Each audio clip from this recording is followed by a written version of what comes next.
àwọn bandit tún ya wọ ilé ìwòsàn nípínlẹ̀ Ondo. Gbogbo àwọn dókítà, àwọn nọ́ọ̀sì, gbogbo àwọn òṣìṣẹ́ tó ń bá ń bẹ̀ pátápátá ni wọ́n kó lọ o. Kọ́lọ́ ọba Èdùmàrè kó máa ṣaláàbò ẹ̀ lórí wa ni o.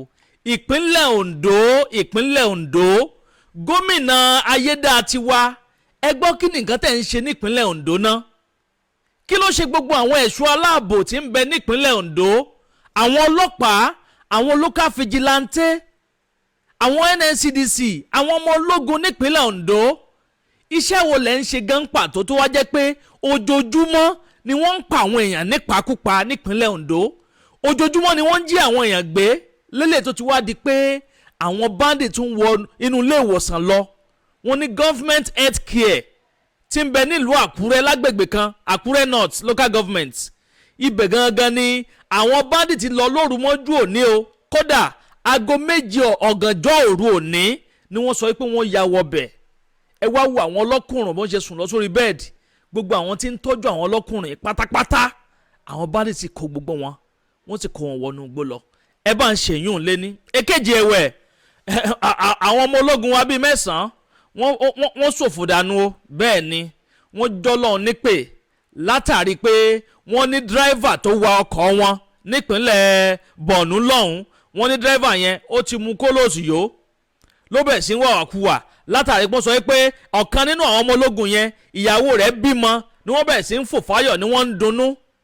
Ni dírẹ́fà tó wa àwọn ọmọ ológun yẹn, dírẹ́fà yẹn ó ti mọ tí yó bákánbákán, ó ti mú kólóòsì yó. Wọ́n ní ní nǹkan bíi aago 4 ìrọ̀lẹ́ àná ni dírẹ́fà yẹn ló mọ tí yó ló bá lọ wàwàkúwà. Ẹ wo àwọn ọmọ ológun wa 9 ọ̀tọ̀ọ̀tọ̀ ni wọ́n sáré jọlọ́hún nípè lójú ẹsẹ̀.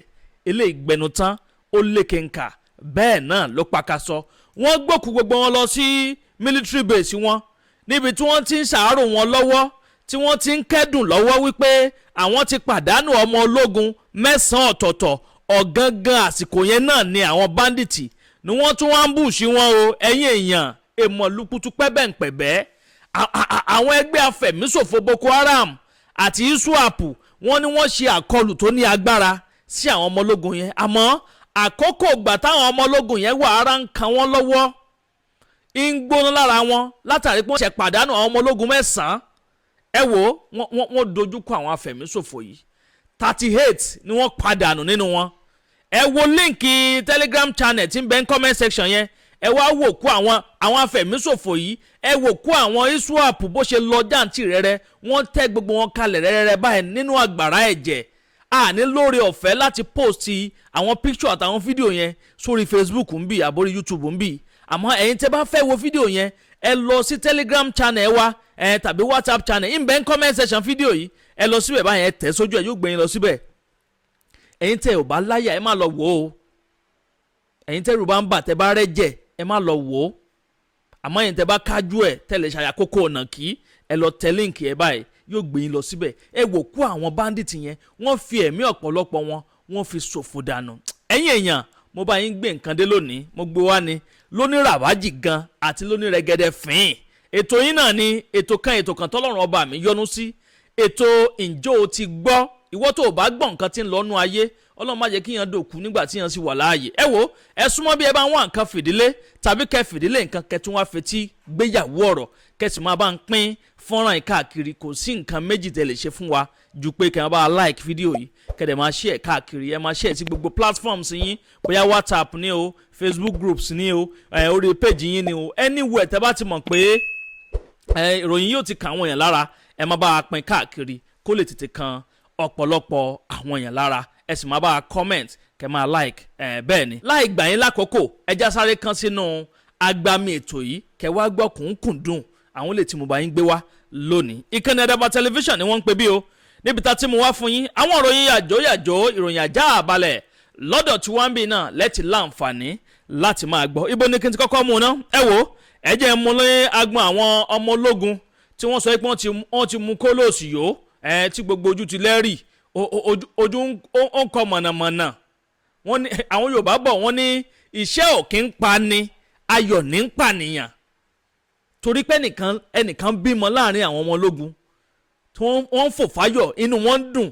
Bẹ́ẹ̀ ni wọ́n sọ pé wọ́n ti mú kólòsì yìí o pàápàá jùlọ ẹni tó jẹ́ dírẹ́fà àwọn awakọ̀ tó wà àwọn ọmọ ológun yẹn wọ́n láwọn awakọ̀ yẹn ó ti mú kólòsì yìí o ní gbogbo ojú ńlẹ́rì ó sì tún wa ọkọ̀ yẹn lọ ní dírẹ́fà àwọn ọmọ ológun wọ́n lọ́kọ̀ yẹn forí sánpọ́n ní agbègbè kan tí wọ́n ń pè ní Mandaragira nípínlẹ̀ Borno ni o ibẹ̀ náà sọ pé accident yẹn ló ti wáyé accident yẹn ní agbára ó fatai débi pé ẹ̀mí àwọn ọmọ ológun 9 ọ̀tọ̀ọ̀tọ̀ ló sáré lọ sí lójú ẹsẹ̀ dírẹ́fà yẹn ò kú o wọ́n sáré gbé dírẹ́fà yẹn lọ sí hospital wọ́n ní náà gangan ibi tó wọ́n ní bó ṣe ń gbé àwọn ọmọ ológun yẹn bó ṣe ń gbé wọn dé military base báyìí làwọn afẹ̀míṣòfò tún sáré ambush wọn ambush yẹn ní agbára sà wọ́n ṣe àkọlù tó ní agbára sí kàǹpù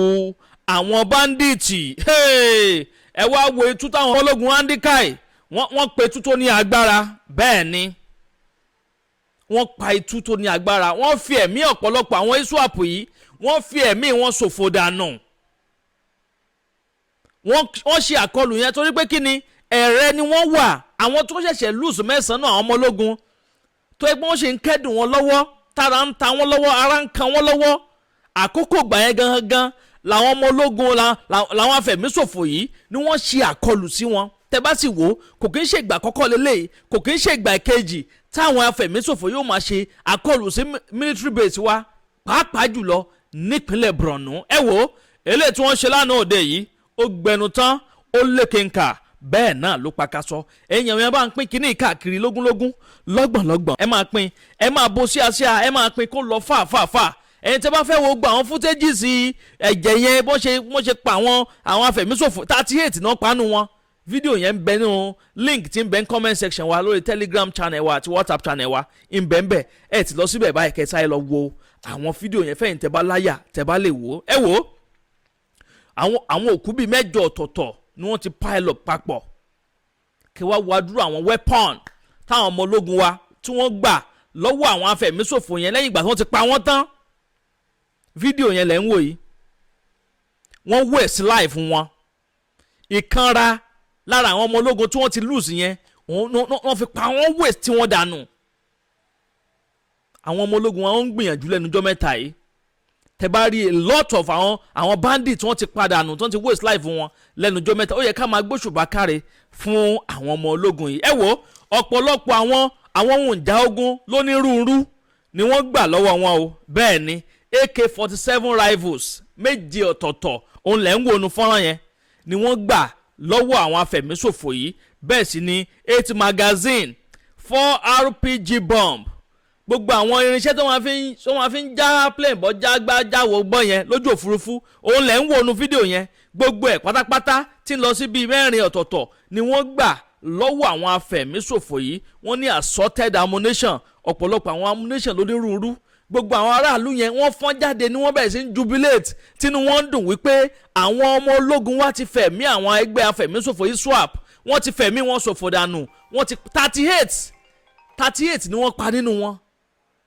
38 ni wọ́n pa nínú àwọn terrorists yẹn ẹ̀yin èèyàn ọ̀rọ̀ ìgbẹ́nu tán ó lékenkà bẹ́ẹ̀ náà ló pakasọ lórí àkọlù táwọn ọmọ ológun ṣe nípínlẹ̀ Ondo ní Àkúrẹ́ nílùú Àkúrẹ́ North Local Government Area Àkúrẹ́ tó jẹ́ orí ìlú ìpínlẹ̀ Ondo àwọn ọmọ ológun ṣe àkọlù kan bẹ̀ yẹn ẹ wò ó ní agbára sà ẹ̀yàn ẹ̀dẹ́kọ̀ dábọ̀ yẹn máa ń pín kínní káàkiri sẹ̀ ẹ̀ bá mi comment kẹ́ máa like ìpínlẹ̀ Ondo lẹ́nujọ́ mẹ́ta yìí àwọn afẹ̀míṣòfò yẹn wọ́n fẹ́ dójúlé ìpínlẹ̀ Ondo léraléra lemọ́lemọ́ ni wọ́n ń sọ sẹ́ńbẹ̀ kàkà kéwì àgbọ̀n dẹ̀ kòkòkò ní tún lé sí gómìnà ayédátiwa tìpínlẹ̀ Ondo ẹ gbọ́ iṣẹ́ wo ni bàbá yìí gbà náà nítorí Ọlọ́run kí ni àǹfààní pàfẹ́yànjó yàwòdì tí ò lè dádì ẹ gbé tó jẹ́ pé ojoojúmọ́ làwọn afẹ̀míṣòfò yìí ni wọ́n ń sọsẹ́ nípínlẹ̀ Ondo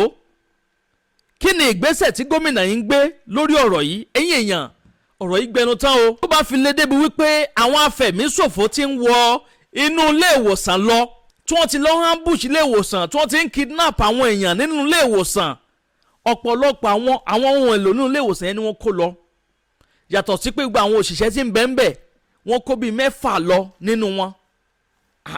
Àwọn ọmọléèwé tó wá ṣe TP gbogbo wọn pátápátá, àwọn intern, gbogbo àwọn tó ń bá ń bẹ̀ pátápátá ni wọ́n kidnap tí wọ́n kó wọnú igbó lọ. Ẹ rí i pé ìsọsí àwọn bandit nípínlẹ̀ Ondo lẹ́nujọ́ mẹ́ta yìí ó ń peléke sí. Ìgbésẹ̀ wo làwọn ìjọba ń gbé nípínlẹ̀ Ondo? Ìgbésẹ̀ wo ni gómìnà wọn ń gbé? Àwọn ọlọ́pàá, àwọn ọmọ ológun nípínlẹ̀ Ondo, àwọn NNCDC, gbogbo àwọn agbófinró pátápátá, àwọn local vigilante, àwọn àmọ̀tẹ́kùn nípínlẹ̀ Ondo, ìgbésẹ̀ wo ni wọ́n ń gbé tó fi di wípé àwọn bandit, àwọn terrorist, àwọn afẹ̀míṣòfò yìí tí wọ́n ń wọnú ilé ìwòsàn lọ tó sì lọ ń kidnap àwọn tí ń tọ́jú ọlọ́kùnrùn? Ọ̀pọ̀lọpọ̀ àwọn aláìsàn ni wọ́n lọ jáǹtì rẹ̀ tó ń bẹ lórí ìdùbúlẹ̀ àìsàn, wọ́n sì kó gbogbo àwọn tí ń tọ́jú wọn, wọ́n sì kó wọn wọnú igbó lọ. Ọlọ́run ló kàn tiẹ̀ ní kó má kó gbogbo àwọn aláìsàn náà dání. Imagine pé wọ́n lọ kó àwọn tí tó yẹ pé wọ́n lọ sílé ìwòsàn pé àwọn fẹ́ lọ gba ìwòsàn ní health center ìjọba fa. Imagine kó gbogbo àwọn yẹn náà lọ. Ipò wo ni ọba wà tó ń la ìṣòro kọjá ní àgọ́ ara, tó ń sá àsálà fẹ́mi ara wọn, tó ń wọnú ilé ìwòsàn lọ pé káwọn lọ gbà tọ́jú, tó di pé àwọn bandit wọ́n dẹ̀ gborí wọnú bẹ̀